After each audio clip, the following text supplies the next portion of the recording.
Chris Pratt is the definition of unlikely Hollywood success. He is charismatic, hilarious, and talented, but was never the kind of guy anyone had pegged for one of the world's biggest stars.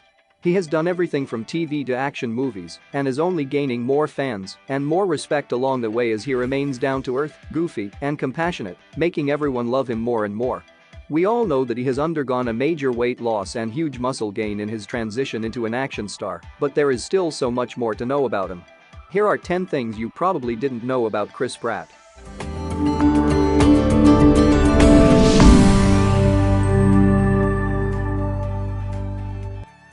Early life.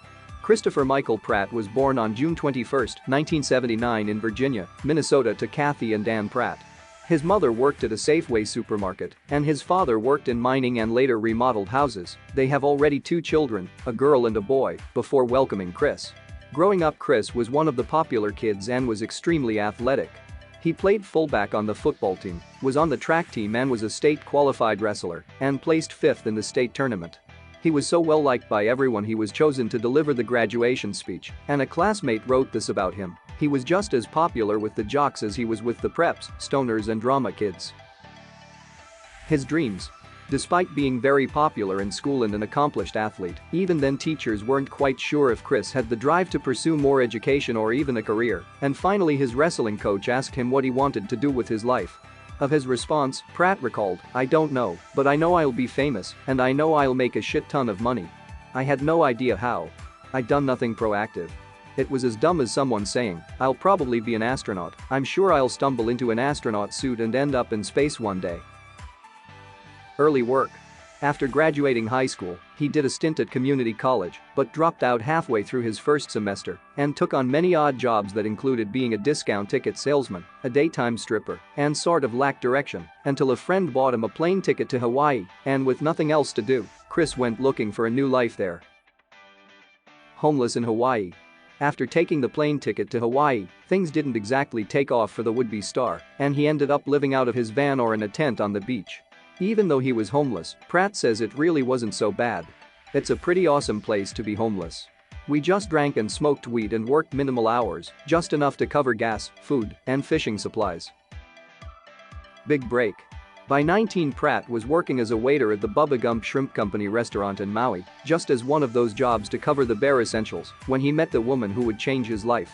Pratt was a server for Ray Dawn Chong, the daughter of Tommy Chong, and she was so impressed by his humor and charismatic ways that she cast him for a role in her directorial debut, Cursed Part 3.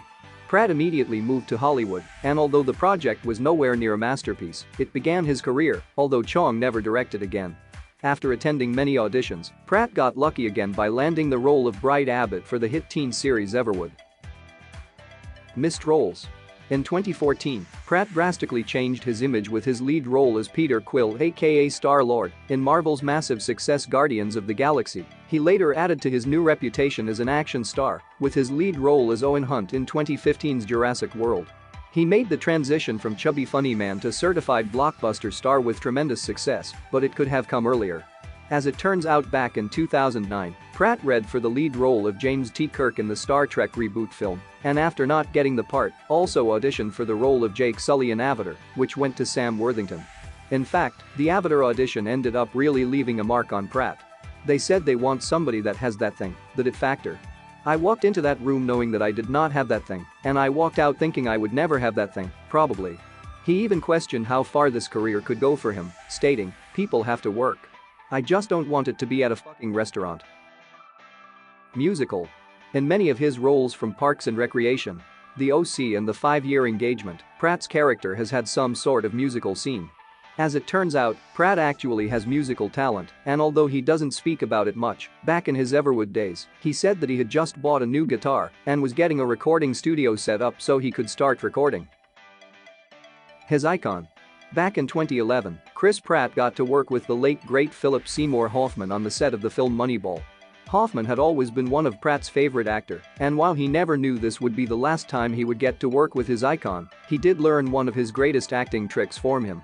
Maybe 5 minutes before rolling, he adopts this behavior that lets everyone know you're not supposed to talk to him in the best way. He puts his head down and starts pacing back and forth. There's a lot of people and a lot of conversation to be had, but when it's time to focus, you have to focus. That's what I noticed with him, his incredible focus. When it was time to go to work he would start pacing, and that just commanded respect. People left him alone because it was his process. Bug collection.